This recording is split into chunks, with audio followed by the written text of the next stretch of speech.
आज की वीडियो में शोबिस इंडस्ट्री से आने वाली इंतहाई अफसोसनाक खबर आप सबके साथ शेयर करेंगे।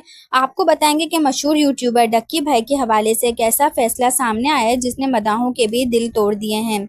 जी हाँ, वही डक्की भाई जो टॉप 10 फेमस यूट्यूबर्स में शुमार होते हैं और जिनकी वीडियोस को लाखों लोग देखते हैं और पसंद करते हैं। लेकिन पिछले 2-3 माह से डक्की भाई जेल में हैं क्योंकि इन पर गैम्बलिंग एप्स को प्रमोट करने का केस चल रहा था। इन्होंने अपने केस को जीतने के लिए काफ़ी कोशिशें की, मगर अब कोर्ट का फैसला आ चुका है और ख़बर ये है कि डक्की भाई को 7 साल कैद की सज़ा सुनाई गई है।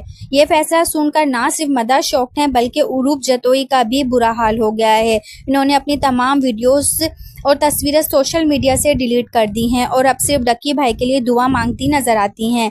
फैंस का कहना है कि अक्सर मशहूर शख्सियात पैसों के जोर पर अपनी बेल करवा लेते हैं, लेकिन इस बार कोर्ट के फैसले ने सबको हैरान कर दिया है। आपका क्या ख्याल है? क्या डक्की भाई वाकई गैम्बलिंग ऐप से करोड़ों रुपए कमा रहे थे या वो सिर्फ एक गलत फहमी का शिकार थे? अपनी राय कमेंट्स में जरूर दें और अगर वीडियो पसंद आए तो वीडियो को लाइक और चैनल को सब्सक्राइब करना ना भूलें।